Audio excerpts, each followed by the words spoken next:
When I go to my eldest son Liam's house for Christmas, I am treated like a maid. Liam, my husband's child from a previous marriage, and I never got along well.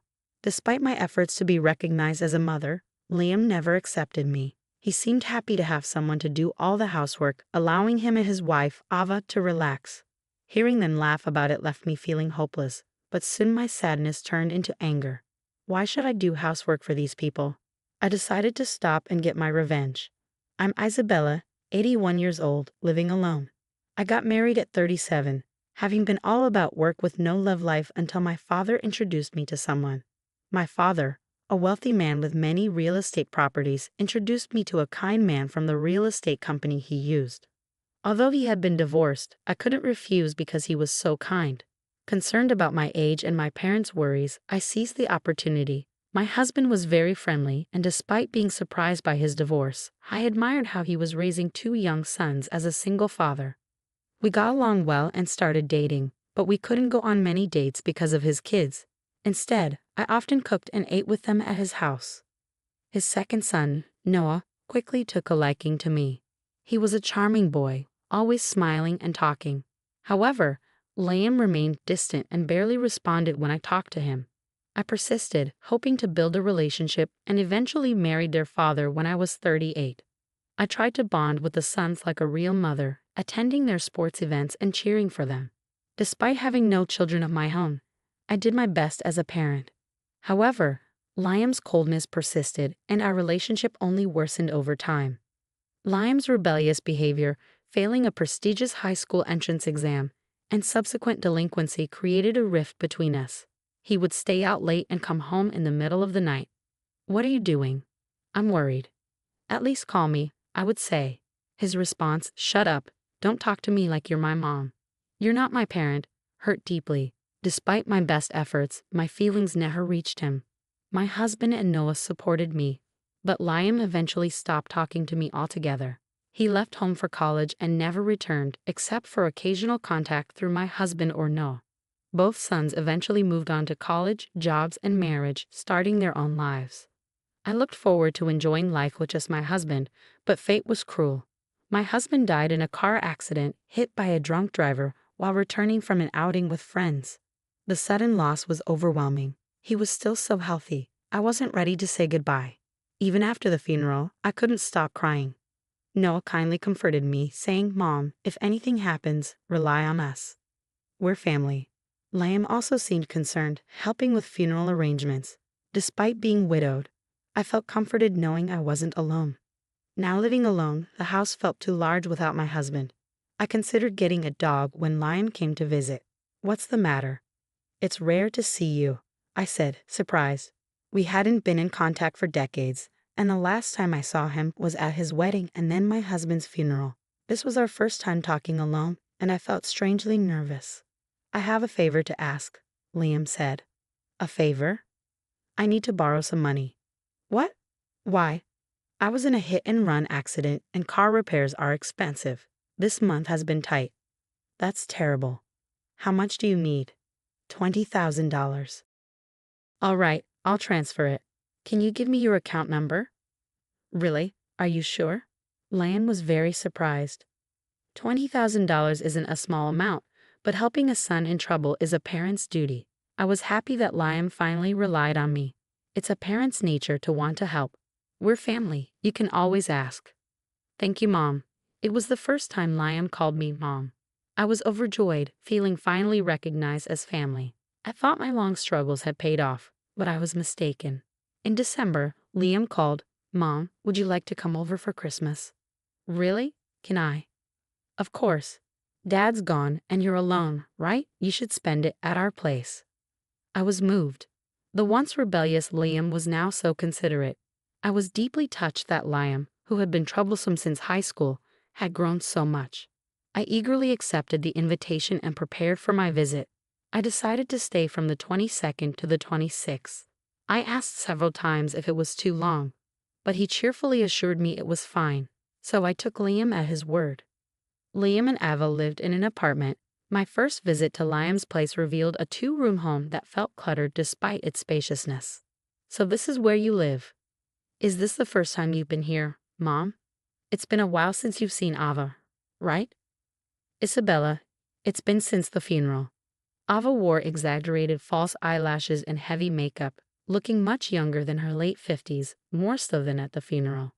Sorry to ask, but could you sleep in the living room? There's a sofa. Oh, okay. I was surprised by this unexpected turn of events. The house was small and lacked guest blankets. Staying here for days, I couldn't hide my confusion. However, Liam and Ava seemed completely unbothered.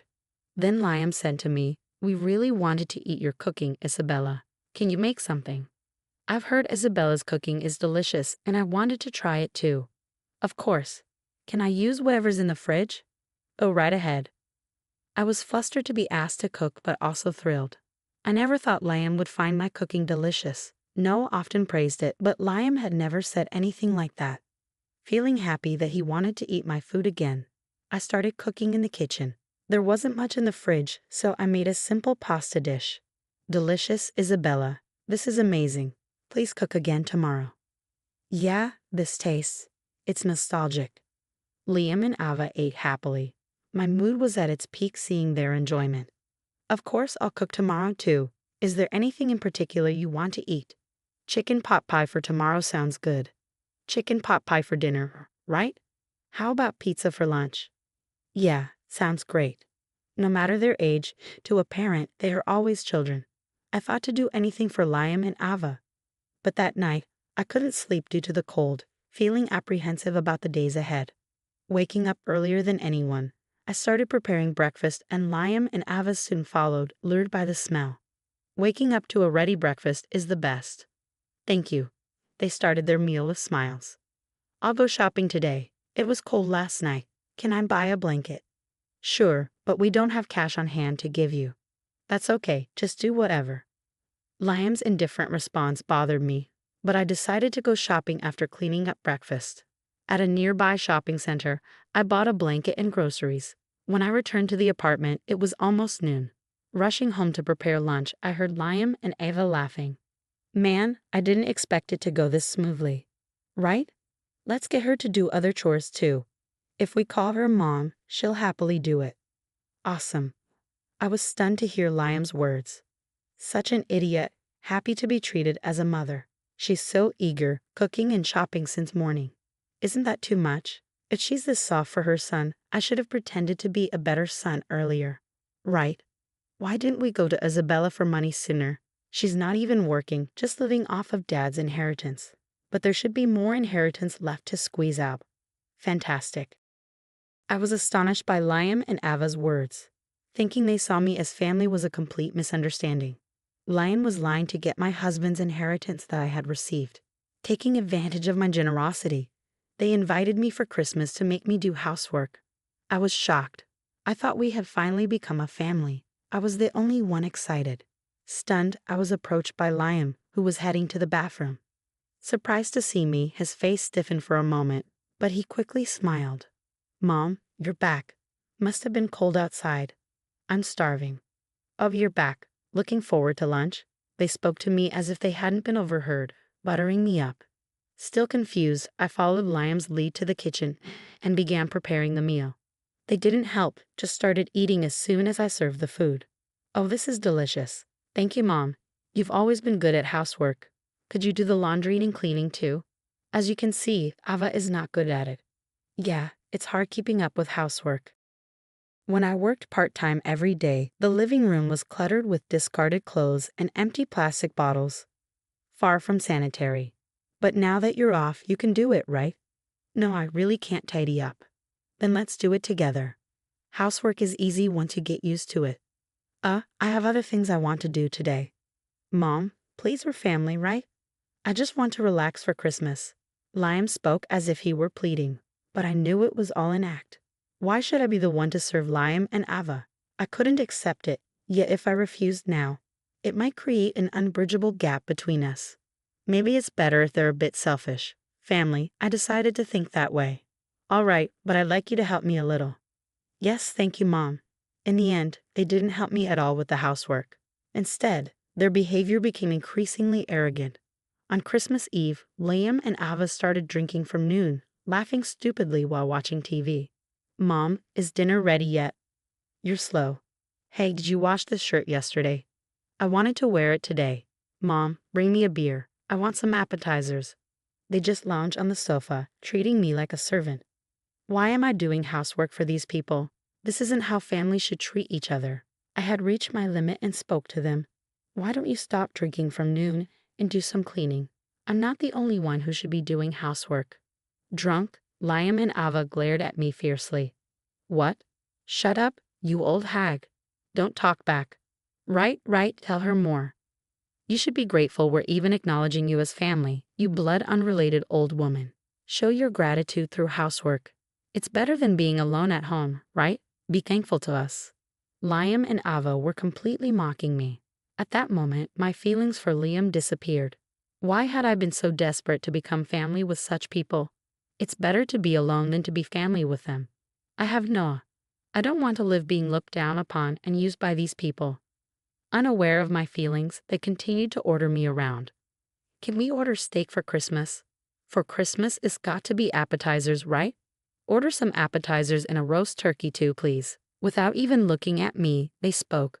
I had an idea for a little revenge. Understood. I ordered appetizers and a roast turkey for delivery. Delivery culture has become widespread. Even high-end restaurants do it now. It's convenient to eat high-end appetizers and roast turkey at home. I ordered the most expensive ones, totaling $3,000, of course, cash on delivery. Then, leaving a note saying, I'm going back to my house, I returned to my own home. 5 hours later, back at my house, Liam called me as I was having a quiet dinner. Hello.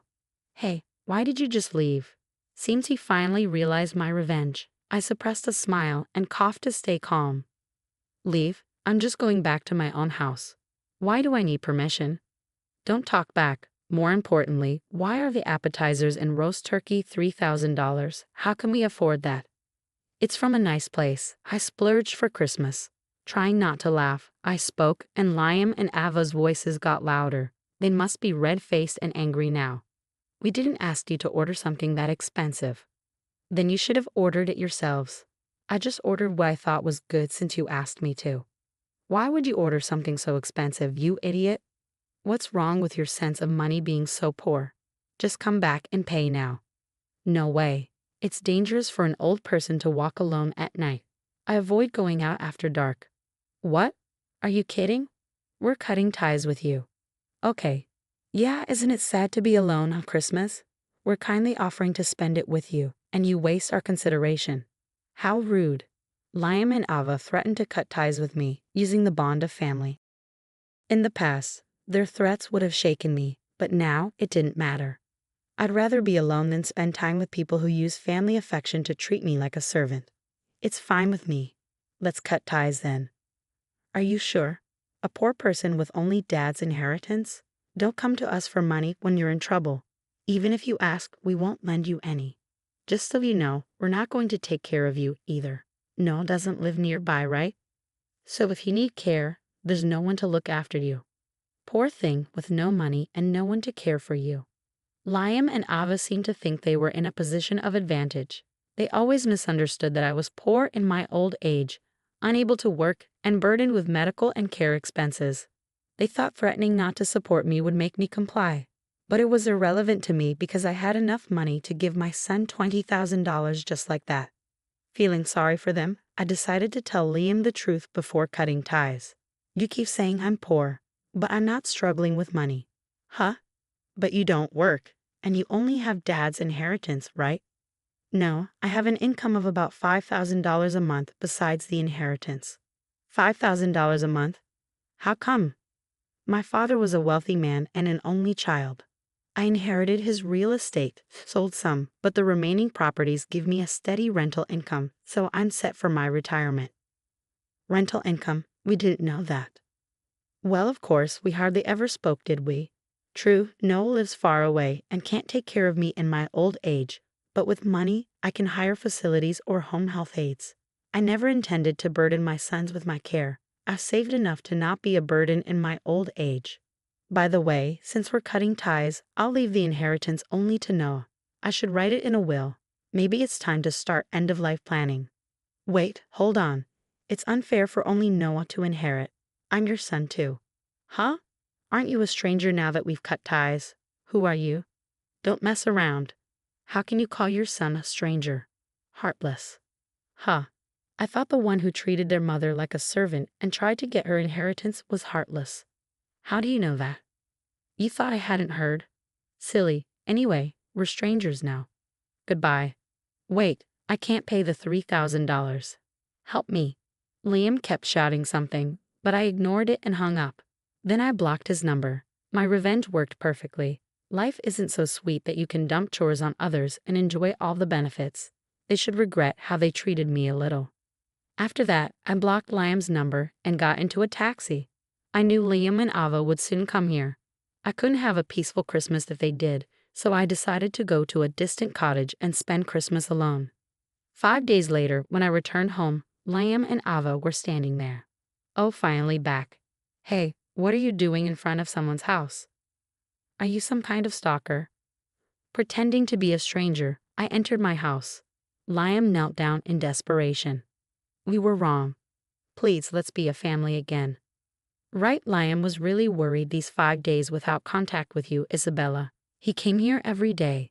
Ava grabbed my hand, pleading. They seemed desperate.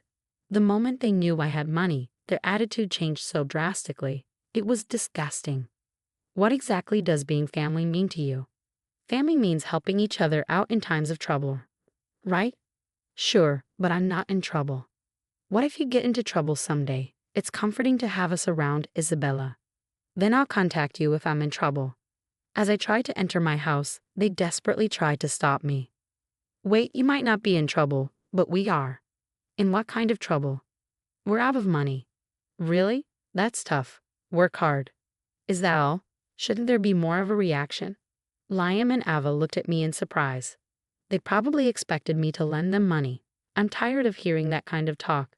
It's cold, and I just wanted to go inside. That's all I was thinking about. We have debts. The income from our jobs is so little.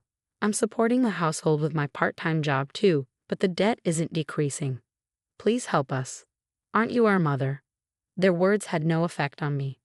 If you have debts, why are you taking time off for Christmas? Huh? Isn't it normal to take a break on Christmas? Aren't wages usually higher during events like Christmas? And you think you can enjoy a leisurely Christmas break with debts? You probably thought you'd get money by saying family and son again, right? That's not it. Then earn it desperately. You're in your 50s, still of an age to earn. If you're desperate enough, you can repay your debts. It's impossible. We can't just. Stop being so dependent. It's embarrassing at over 50. As a family, I'm telling you, you're too reliant on others, only thinking about taking the easy way out. Liam and Ava probably didn't expect to be lectured by me. They were wide-eyed in surprise. You can't go on like this. As a family, I care about you, so I'll be strict. I won't provide any financial support from now on. What? Earn your own money. Ignoring the speechless Liam and Ava, I entered my house. A parent isn't just there to spoil their children. As a parent, I believe it's my role to guide them on the right path, even if it means being tough. I've resolved not to indulge Liam just because he's family. Afterward, I received no contact from Liam. I heard from Noah that Liam had gotten into gambling and debt. After being rejected by me, he went to Noah for money but was firmly turned down. I can't afford to give money to someone who just wants to gamble. I have children to take care of. Noah's words were completely reasonable. Eventually, Liam and Ava couldn't stop gambling, and their debts increased. Once, I passed by their house and saw a scary-looking person demanding money. In the end, my words didn't reach them. It's regrettable, but Liam's future is no longer my concern. I've moved from that house and haven't given Liam my new contact information, so there's no future involvement. Somewhere in my heart, I wonder if cutting ties with Liam was heartless, but it wasn't the wrong decision. If I had continued to indulge them under the guise of family, I would have been robbed of all my savings. I refuse to live such a life.